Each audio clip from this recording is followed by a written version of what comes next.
President Trump said just when he was leaving the White House after that meeting that he doesn't think President Zelensky wants peace. But isn't that why the Ukrainian leader was in the Oval Office for that meeting today? Well, he was in the Oval Office to sign a minerals rights deal. That's what he was in the Oval Office to sign today. But again, when you have comments that deliberately appear to be after having discussed this repeatedly, deliberately appear to be geared towards making the argument that peace is not possible. You know, again, he turns to the vice president. What kind of diplomacy are you talking about? Almost as if to say, these people, you can't deal with them. You can't have any negotiations with Putin because he can't be trusted, and you're just wasting your time on negotiations. Well, he's directly, basically undermining everything the president has told him he's trying to do. Look, there's no need for that. You start to suspect, does he really want an end to this war? Does he just think that, you know, we have to do whatever he says and give him anything he wants without any end game? That was the Biden strategy. That was the Biden strategy. We were funding a stalemate. We were funding a meat grinder. And unfortunately, for the Ukrainians, the Russians have more meat to grind, and they don't care about human life. We've seen it, human waves, the North Koreans, etc. And so this is a very complex thing. It's very delicate. It's very costly. It's very bloody. It needs to be brought to an end, but it isn't going to be brought to an end with public pronouncements and maximalist demands in the public, but in real diplomacy. The vice president was right. When you say they don't care about life, are you talking about the Russians or the Ukrainians? Well, the Russians, I mean, they're conscripting by the hundreds of thousands. They brought in North Korean troops that were slaughtered in Kursk, and they keep going because they got more people. That's the other fact. Look, and it's, you know, again, we go back to the same point.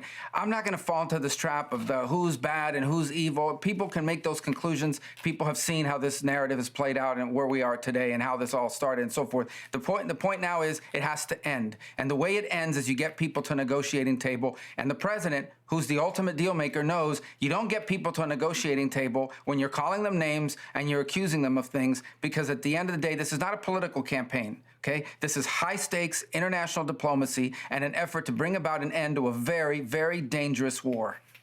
But you yourself, sir, have said before that you believe Putin is a war criminal, that is a widely accepted fact. You've called him a butcher. And you've said that as a Secretary of State, you do believe it's important for someone with such global influence as you have to speak with that kind of moral clarity. Yeah, and at this moment, as Secretary of State, my job working for the president is to deliver peace, to end this conflict and end this war. Ultimately, that is the job of the State Department. The State Department doesn't fight wars, it ends them. It tries to end them. And that's usually, by the way, celebrated.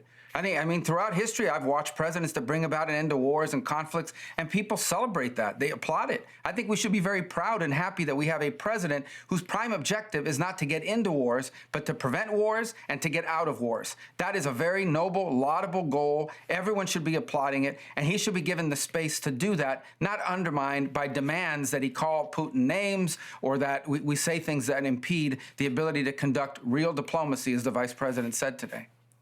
To follow up on what you just said a moment ago, are you saying that you have doubts that President Zelensky wants this war to come to an end? What I have doubts about is whether he's willing to say and do the things that we need in order to get a negotiation. Again, you guys, this has been going on for 10 days. And, you know, to see things in the press saying we're not coordinating with the Ukrainians, that's absolutely false.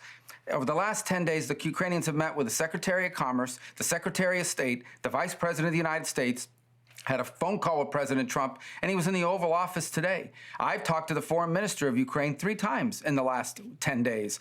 The argument that we're not engaging, but yet you keep reading these press accounts about, oh, well, they're leaving us out. We're not involved. We're not engaged. None of these things are true, and it continues. So all that led up to today in a deep sense of frustration.